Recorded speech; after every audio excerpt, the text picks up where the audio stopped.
জাতীয় সড়ক যেন নকলের স্তূপ। ফারাক্কা থেকে জঙ্গিপুর সর্বত্রই পরীক্ষা হলে নিয়ে যাওয়া ছাত্রছাত্রীদের নকল ছেঁড়ার চিত্র। কাগজের টুকরোতে যেন ভরপুর ফারাক্কার শামশেরগঞ্জ সুতির রঘুনাথগঞ্জ এলাকা।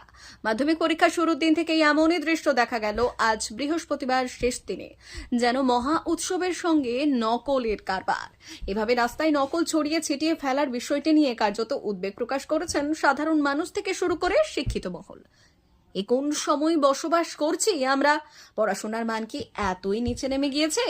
একদিকে যখন মাধ্যমিক পরীক্ষার শেষ দিন, সেই সময় ছাত্রছাত্রীদের সামাল দিতে সমস্ত স্কুলে পড়া পুলিশের নিরাপত্তা দিতে হচ্ছে, ঠিক তখনই পরীক্ষা হল থেকে বেরিয়ে নকল ছেটানোকে যেন উৎসবে পরিণত করেছে ছাত্রছাত্রীরা।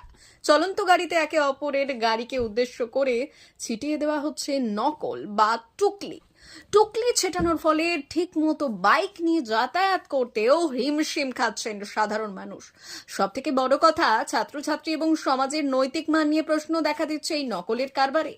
কেমন এইভাবে উৎসবের মেজাজে ছাত্রছাত্রীরা কেমনই বা করে নকল সেটারে রাস্তা দিয়ে যাবে, তা নিয়ে উদ্বেগ প্রকাশ করছেন সাধারণ মানুষ। কিন্তু ঝড় উঠেছে শিক্ষিত মহলেও।